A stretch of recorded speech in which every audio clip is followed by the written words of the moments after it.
written language of Waheguru. Anji? Read loud.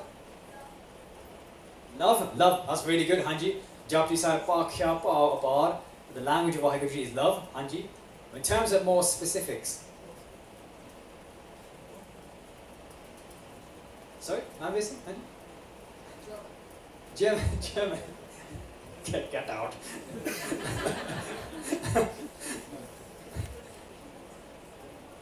So, Sanskrit, yeah, so that's thank you for mentioning that. So, there's so many places, people that believe that their language is the language of God. So, Sanskrit, so many people believe that Sanskrit is the language of God because it came from the Devte, right, the Hindu gods.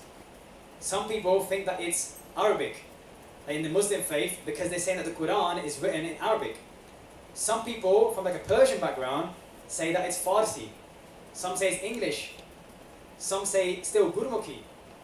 But what's amazing is so amazing that Guru Gobind Singh Ji in Jawab Sahib, they use so many languages to tell people that all the languages are the language of Waheguru.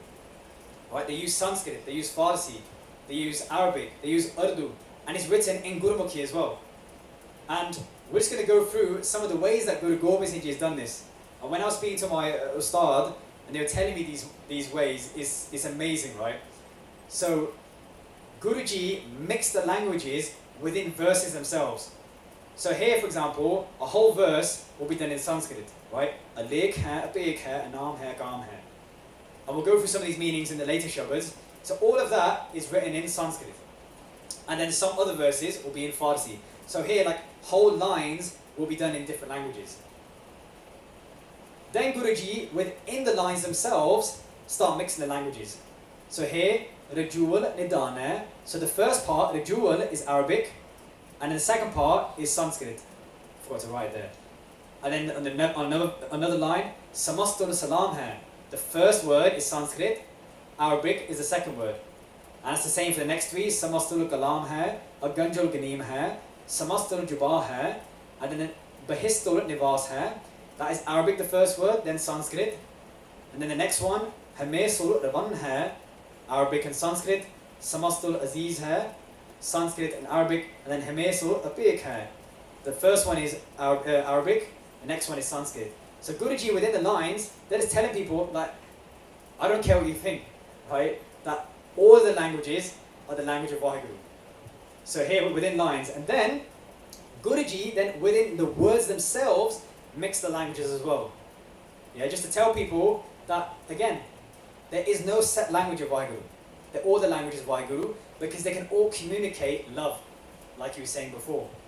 So here, so sorry if it's too much detail, but it's just really interesting. I'll keep it very simple. So, Haripul Ajime, so that first word, Haripul, is made up of a Sanskrit version, a Sanskrit word which is Harip, and then another word is called Ul. That's in Arabic. So Harip means friend, and Ul means thee, like the dog, the cat, right? Thee. And Guruji, they kept with the rules of combining words. So it's called Sandhi. So when you combine words, you don't keep both the words in a full, in the full form. You have to shorten it a bit. So like instead of it wouldn't be Harip Ul. What they've done is they put the Ul on the middle on the third letter. So it's Haripul, saying the friend. And then so that's half Sanskrit, half Arabic, and then Ajime Sanskrit, saying great. So Guruji is saying, Waheguru, you are the great friend. But they've done it using Sanskrit, then going back to Arabic, then going back to Sanskrit. Right? So how amazing is that? The Guruji, in this whole Bani, was mixing languages within lines, within verses, within the words themselves. Rajai ki yakin hai, that they are the giver of food. And then again, anek ul tarang hai. So anek, that's a Sanskrit word. Anybody know what anek means? It comes up quite a bit in Gurbani. Many, Haji, countless, right? Anek, and then ul again. So the countless, tarang meaning waves. So Guruji, you are like the countless waves of an ocean. Aped hai, pang hai, and then all of that is actually Sanskrit. So Waheguru, you have no secrets, or Waheguru, you can't be destroyed. Right, so just amazing how Guruji is combining these languages as well. And then here we have Namastast. Again, that's when we talked about Namaskar, it's the combining of namaste, and then ast. So namaste is a Sanskrit word, asta is an Arabic word. So namastast, meaning like namaskar hove, like bowing happens, like I bow to you, Vaheguruji. And then Guruji, so in Jap Sahib, like I remember when I was first reading it, so many of the words, like I don't know if any of you noticed, is repeated, right? You kind of think, actually Guruji is using the same words again and again. But they actually have different meanings. So here we can see the first word, the first little line, Karuna Karaha. And then we can see in the bottom, the last is Karuna Karaha. So it's actually spelled the same, there's just a little gap, right? The letters are exactly the same. But the first one, Karuna, meaning Kirpa, Karaha, meaning like you are the doer of Kirpa. All the Kirpa blessings come from you, Vaheguru. And then Karuna Karaha is made up of Karuna and then Akar. And the same, Karuna means Kirpa, but Akar means treasure in this context. So saying, Guruji, you are the Guruji, you are the treasure of Kirpa, the treasure of blessings. So very similar meanings, but not exactly the same. So again, it's just amazing how Guruji repeats words that look very similar, but they have completely different meanings, or similar meanings. And so just to go through some of the meanings of the beginning of Jap Sahib, and some of the important shabdas, the ones that come up that we might recognize. So Jap Sahib starts with Ik Oankar Sadgur Prasad. So Ik Oankar. That Japji Sahib, the beginning of Guru Granth Sahib Ji, both the same, right? It's even those different Granths. Ik. So that's that Ik, that first little symbol, that is the number 1. Why is it that Guruji chose a number 1 instead of writing like IK, let's say in like Gurmukhi, or like Idi Sihari, Kakka Mukta? Why did Guruji write the number 1 instead of just spelling it out? You putting your hand up? You just spelling it with your finger. Anybody? Anji?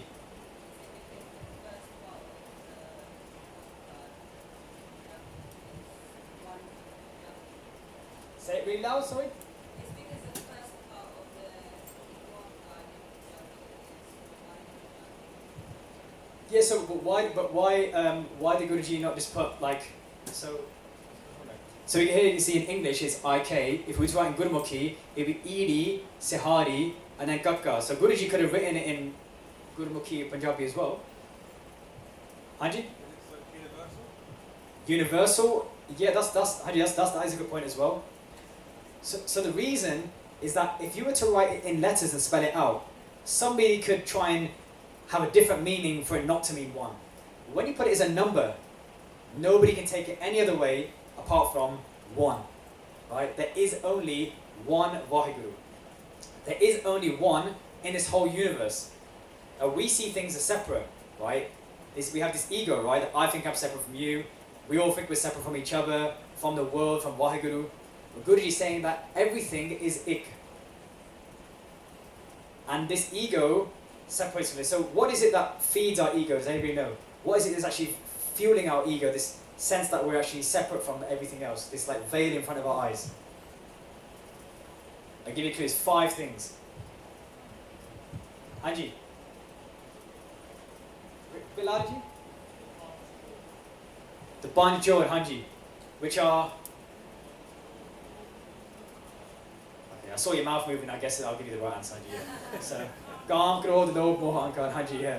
So we have desires, anger, greed, pride, and attachment.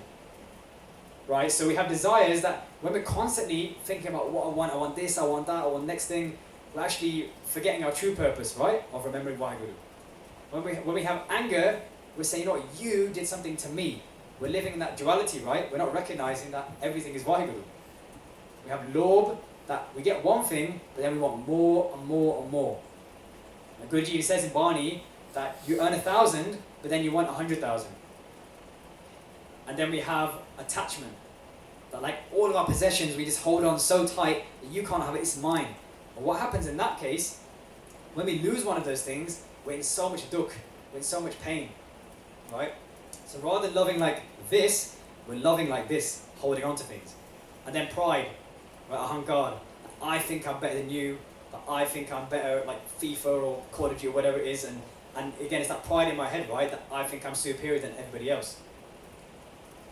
So from that ik, that one that is this whole universe, came on God, right? The vibration of this whole universe. And it's interesting because in other faiths, like for example Hindu faith, we have Om, right? Everybody heard of Om before? And it's made up of 3 words, so we have they basically represent the creator, the sustainer, and the destroyer, right? Brahma, Vishnu, and Shivji. But Guruji is saying that it's not just Om, it's Om God. And don't forget, it's the Karta Purta God that is doing all of this.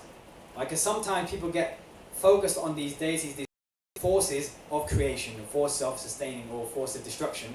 But Guruji is saying, don't forget, all of this comes from Vaheguru. So Ik Om God. And Guruji is saying that, how do we realize this ik, this oneness, that sab gobind hai, gobind bin, nahi koi. Everything is Vaheguru, everything is Vaheguru. Without Vaheguru, there's nothing.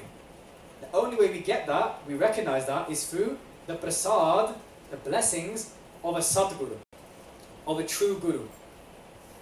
So what does it mean to be a true Guru? Compared to like a standard Guru. Andy? What's the difference between a normal Guru and a true Guru? Anji Biji?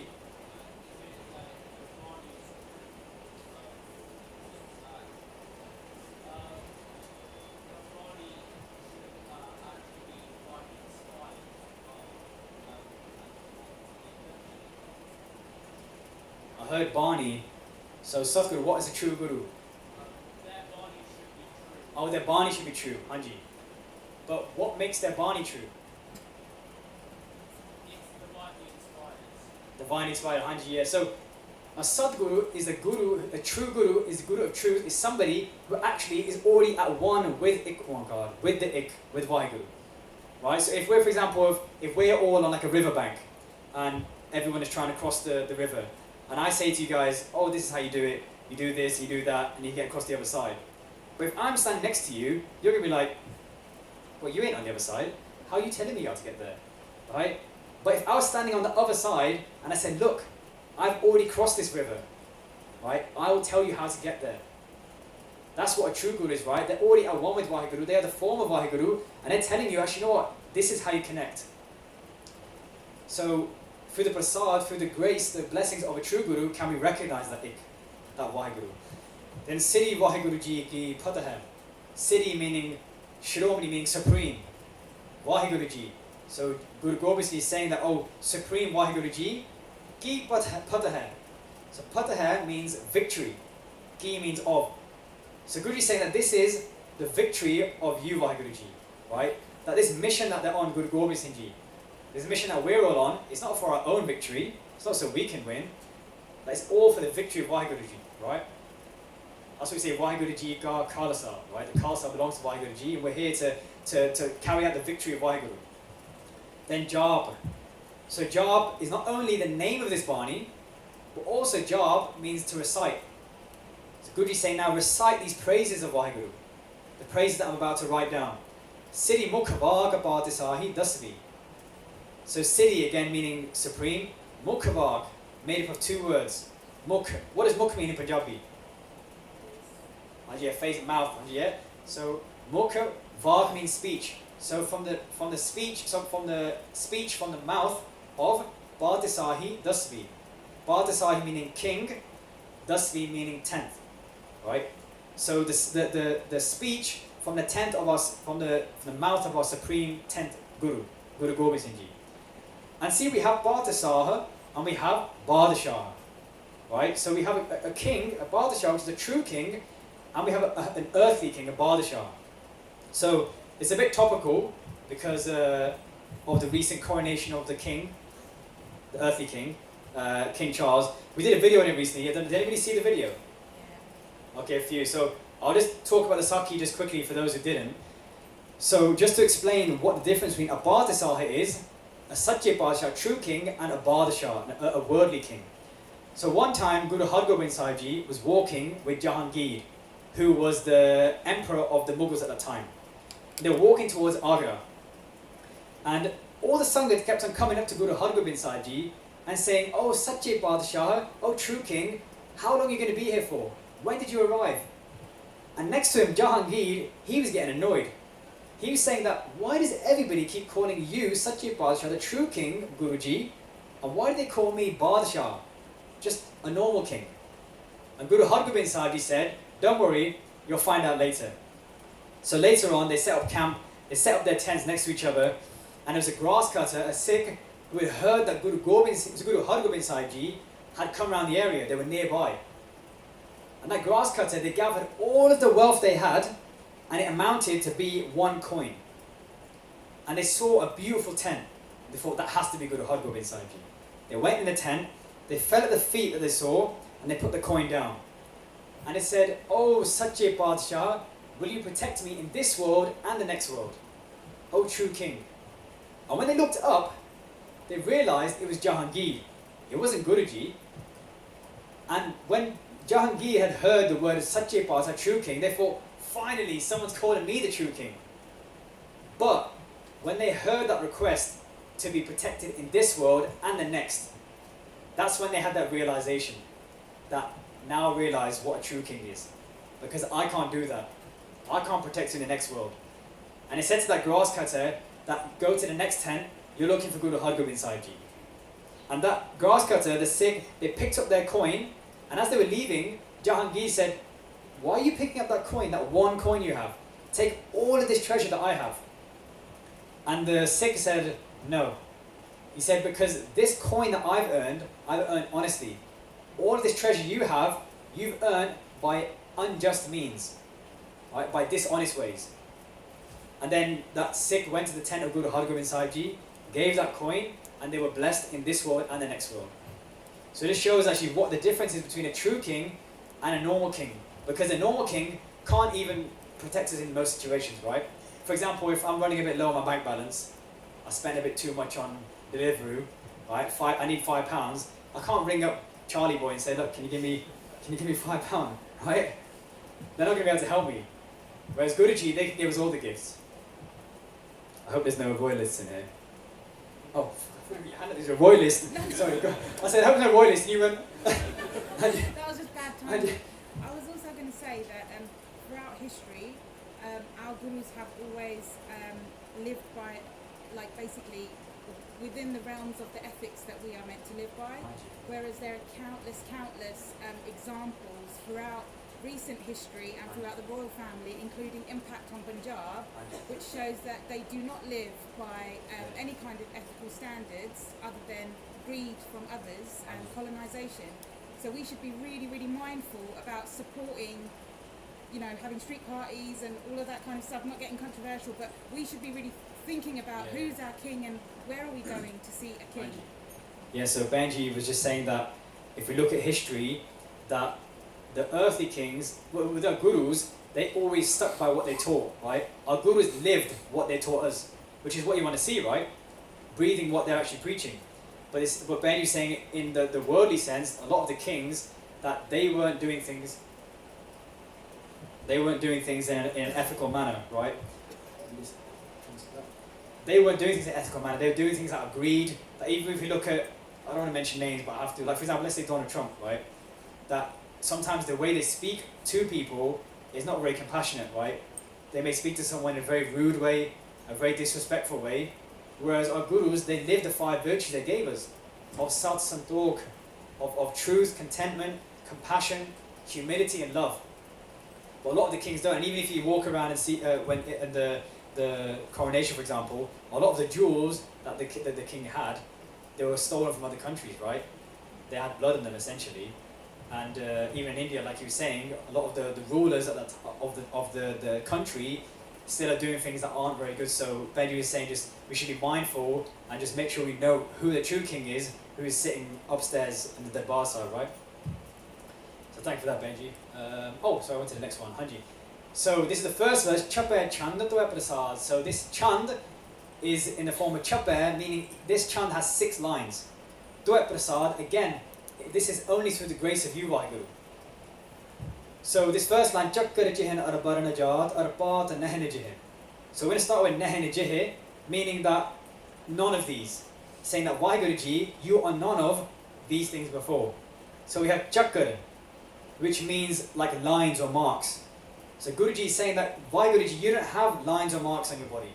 Like if we look at our fingers and our toes, right, we have fingerprints, right? So he's saying that Vaheguruji, you don't have any of these lines. Jihan. Jihan is like the distinctive features of a group of people. Like for the Siddhs, some of the sadhus, the people at that time, their jihan, their like distinctive features would be that they would put ash on their body, they would have a stick, they would have like a bag, a bowl, right? So these are distinctive features of them.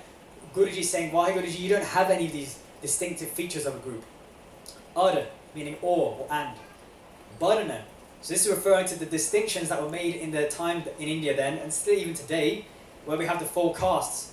So we have the Brahmins, which are like the priestly people, that read the scriptures in the Hindu Dharma and the Hindu faith. Then we have the Kshatris, the warriors, that they would protect and they would also rule as well. Then we have the Vaishya, which are like the workers. So they would be the tradesmen, the farmers. And then we have the Shudras, which is like the untouchables, right? The labourers, those who do a lot of the labouring work. So Guruji is saying that, why Guruji, you don't belong to any of these castes, because there is no caste system, right? You are just one. Then we have Jad, which is like the subcastes as well. So Guruji is saying you don't even belong to any subcastes. And it's a shame because like in Sikhi, like the Khalsa, Guruji tells us we're all one. There's no difference. Within the Khalsa there can be a warrior. Within the Khalsa there can be someone who's doing seva.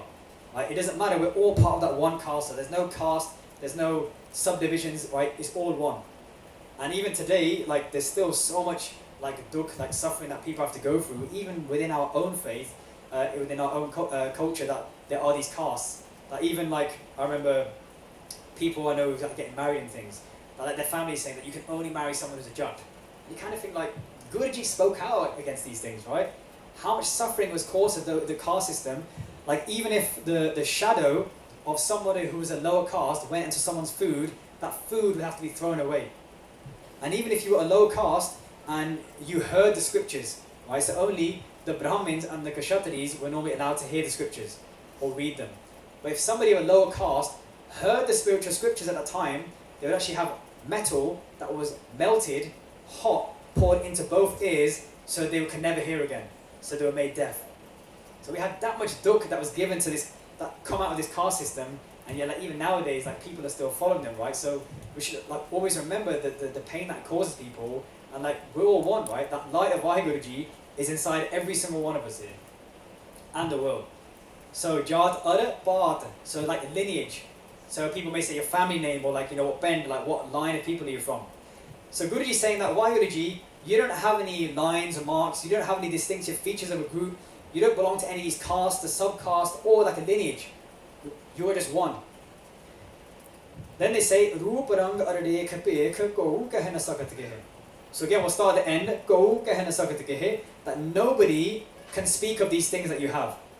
So saying that nobody can speak about your rupa, that you have a specific form. Nobody can speak about your rang, you don't have a specific color. Ada, again, or rekha, that you don't have lines as well. Like for example, on our hands we have like lines, right? Some people like have palmistry, like tells our fortune and things like that, or that we have lines as in like our lekha, or the actions we've done. It's not written down for Vaiguru anywhere, right? They're beyond these things. Bekha, meaning our outwardly appearance. Like so, for example, if like the monks in like Tibet, their big is like they wear these orange robes. Everyone's seen those, yeah? They wear these orange, like bright orange robes. That would be their big. But Guruji is saying, why Guruji? You don't have any big. You don't have any this rek or color or form. And so Guruji talked about the things that Vaheguruji doesn't have in terms of these characteristics, and now they talk about what they do have. So they say, Achal Murat Anapo Prakas Amit Toj Gehijja. So Gehijja means say. So people are saying, Vaheguruji, that your Murat, the form that you do have, is Achal. So in Gurbani, when we have an erda, just a normally in front of a word, it means the opposite. Like in Mool Mantar, we say Akal Murt, right? So Guruji, so Kal means death. Akal means you're beyond death. Right? Ajuni, Jun meaning like going into life forms. Ajuni, why Guruji, you're beyond going into life forms. So Achal Murt, so your form is immovable, right? It doesn't move, you're just constant. For us, you know, we change. Like, I'm starting to get like white hair sad times. And or like when you're a young person and like you're growing, right? You'll physically grow. Or even every 2 years, they say a whole of our body actually regenerates. All our cells actually renew. But why Guruji, you're constant. Your form is immovable. Anabo Prakas. Prakas means light. Anabo means something that doesn't, it's not sustained by anything else. It's self-sustaining. So if we think about like the moon, where does the moon get its light from? The sun, right? And a light bulb gets it from electricity, right? So here Guruji is saying that why Guruji, your light doesn't come from anywhere, but you sustain that light yourself. Same like we hear in Mool Mantar, Saibang means the same thing, right? You're self-existent. You don't rely on anything else. Like we have food, and we need food because we don't have food. I don't have food for 2 hours, I'll start crying. So then we have Amit Dorj. So this is made up of a few parts again. So Orj means power. Mitta means like to value, right? To put a measure on something. Amit means beyond measure. So together it's saying that why Guruji, your power is beyond measurement, right? You're so infinite, we can't measure you. And just as an example, if we think about like the amazing way that this world has been made, the animals, the plants, the vegetation, like the life forms that are out there, even just our human body, is so intricate. And that's just the earth. And if we could compare the earth to the rest of this universe, right? There's a gas, like so when a gas like starts to die, when a star starts to die, it forms like a gas cloud. There's a gas cloud in the universe called the Cat's Eye Nebula.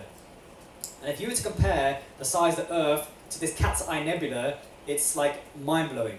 So if we said that the Earth was the size of a grain of sand, the width of that Cat's Eye Nebula will be the distance from here to India and back and there and back and there 2,600 times, right? So we've got the Earth is that big, and that Cat's Eye Nebula is that big from India and back 2,600 times. And that Cat's Eye Nebula itself is so tiny compared to the other things that's bigger than that. So we just think like, your power, Vaheguru, is just like, we can't even imagine it, right? You can't even fathom it. Like, even just that bit, like if we're the grain of a sand, this earth, like, it's phenomenal. Then Guruji says, Kort Indra Indran Saho Sahan Ganija. So Ganija means to count. So if you were to count, Kort, the tens and millions of Indra, the king of the demigods, or like the Hindu gods, Indran, their wives, then Saho, the earthly kings, and Sahan and their wives.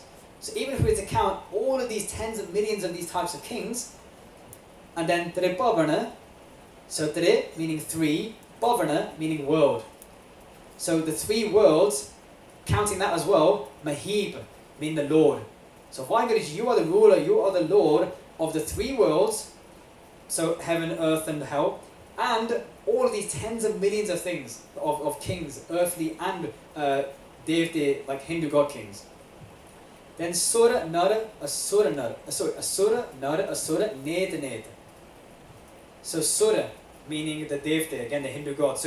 So sometimes we have Shankars where like Guruji's talking about, Hindu gods a lot of time, but Guruji is addressing the thought process at that time there, right? Guruji isn't necessarily saying that, Brahma, these people don't exist, but saying that they're more creative forces, right? But don't forget they all come from Vaheguru.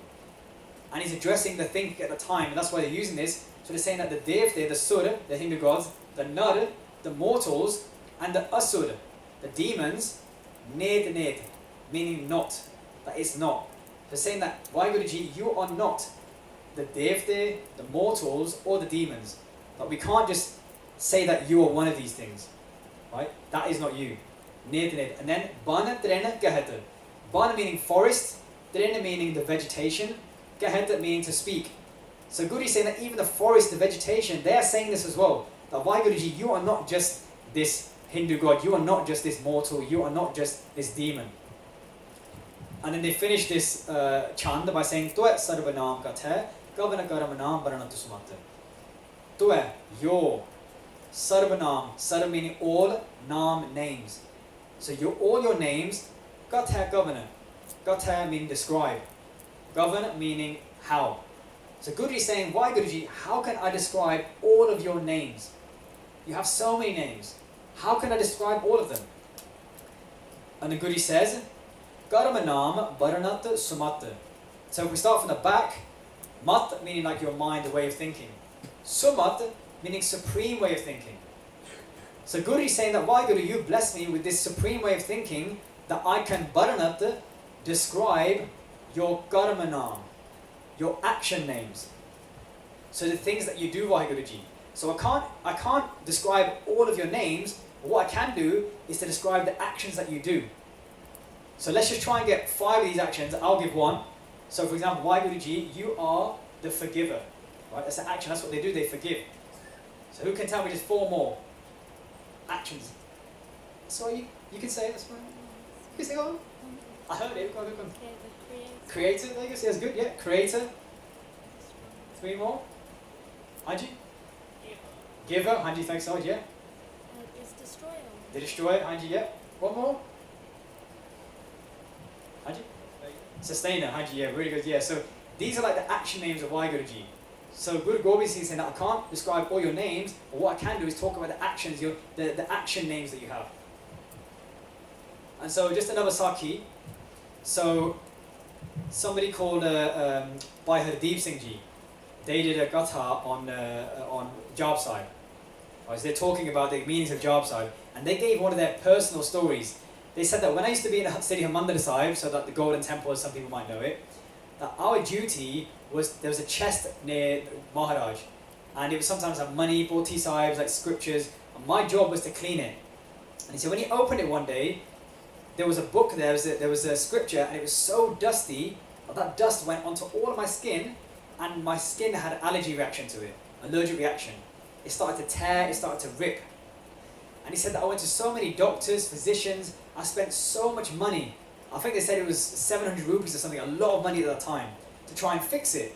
But he said nothing happened, nothing worked. And then he thought to himself, what am I doing? I'm a Sikh of the Guru. Sarvarog ka aukad naam. That the medicine to all our diseases is naam. So what they did is this book that they found was actually the steek of Sant Thakur Nihar Singh Ji we were talking about earlier. The praises of Jap Sahib. So they started to read this steek, the praise of Jap Sahib, and also recite a Jap Sahib themselves on top of their normal nityanim. So they did an extra Jap Sahib a day. And what happened is, this allergy, the reaction they had, their skin got completely better. But you see, when he would forget to do that extra Jap Sahib, that skin condition after a few days will come back. And when he started doing the extra one again, it went away. So he realized as well, he's telling the world that, look, this is the power of Jap Sahib. He got rid of that reaction he had. And when he stopped, it came back. When he started, it went away again. Then we have a very famous shabad from Jap Sahib. Gobinde mukande udare apare, hariyang kariyang nirname akame. Has everybody heard that? Anybody heard that? Hanji, yes. It's a very, and this is actually called the Gayatri Mantra. So it's a special mantra that when we're feeling tired, lazy, we don't have any motivation, that we just need a bit of strength, that we can repeat this again and again, and it will give us that strength. Right? So we'll go through the meanings of each of these. So Gobinde. So Gobinde is made up of 2 words. Go meaning the earth, Bind meaning seed. So Guruji is saying that, why Guruji, you are the seed of this earth that everything has come from. Mukande, that why Guruji, you are the one that gives us mukti, liberation. Liberation from these 8.4 million life forms we talked about last time, where we could have been anything. We could have been a tree, a rock, a rat, we could have been any of these, but we've been blessed with a human life form. Udare, again, Vaheguruji, you can save us. Not only from this difficult world we have to endure, but also from our pains, our physical pains, and our mental pains. Abare, Vaheguruji, you have no limit. We can't say that, right, just this is you. We can't put boundaries on you. You are just so limitless. Hariyam, they make us blossom. Sometimes we can feel like that dry piece of wood, that like all sukkar, right? But Waheguru has the power to make us blossom, to make us become green.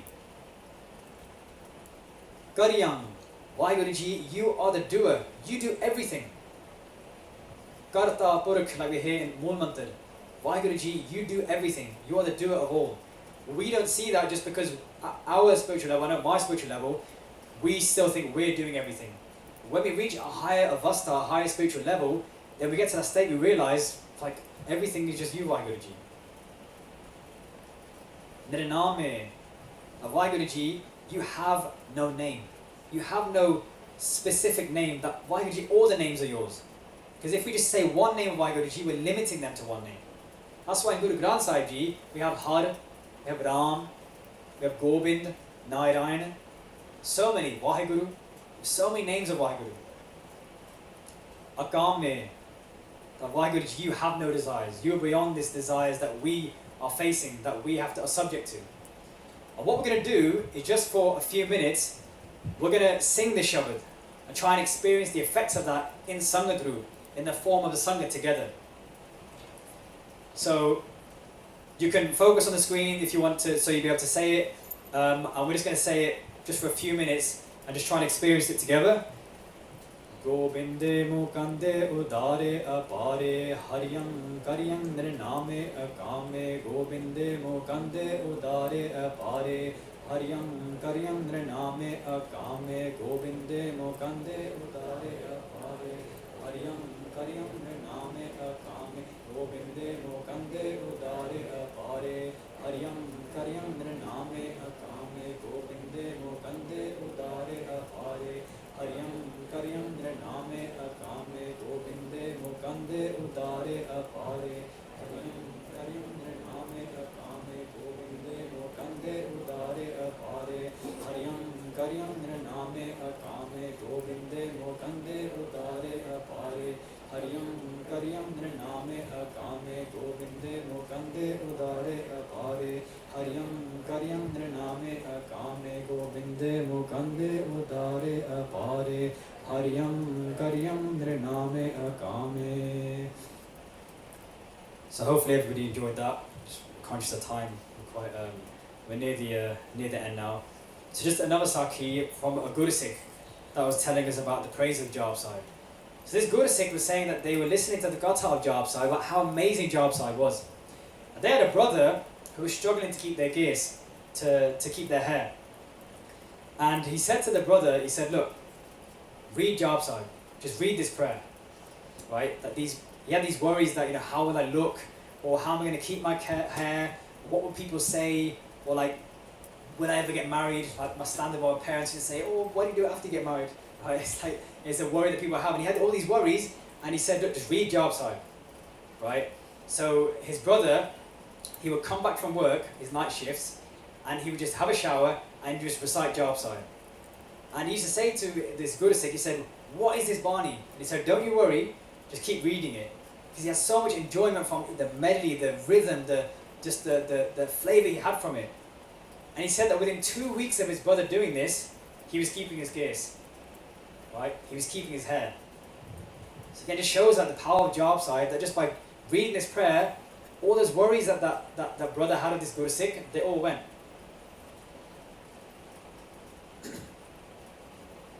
So then we've got this Shabad, which is the end of Jawab Sahib, which is actually added to some of the Bani as well. So we've got Dukalam Pranasi Dayalam Surupe Sada Angasange Apangam Vitute. Anybody heard that as well, yeah? So we sometimes people read at the end of Arti as well.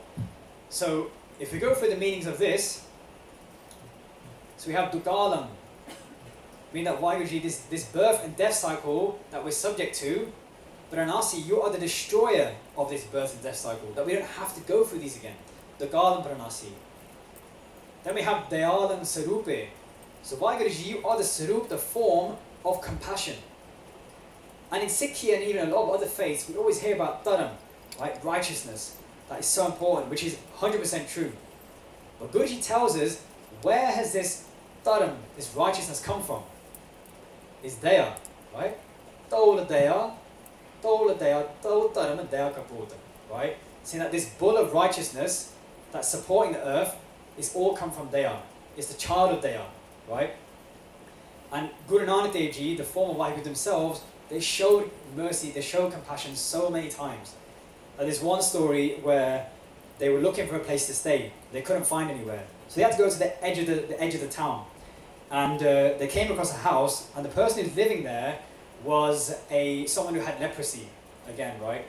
And they were in so much pain. And at night time when they were asleep, Guru Nanak Dev Ji could hear that person, that poor leper, crying out in pain. And Guruji asked him what was the matter. He said that I'm crying because of remembering of what I used to be like. I used to be rich. I used to have all these families and friends, but when I got this disease, they all left me.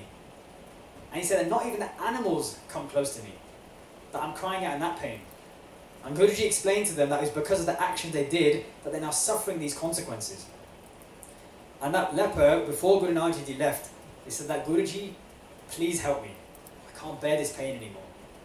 And Guru Nanak Dev Ji, they recited a shabad, and after hearing that shabad, doing that kirtan, with the rabab that was played by Bhai Mardana, their companion, all that pain, all that disease, it was destroyed.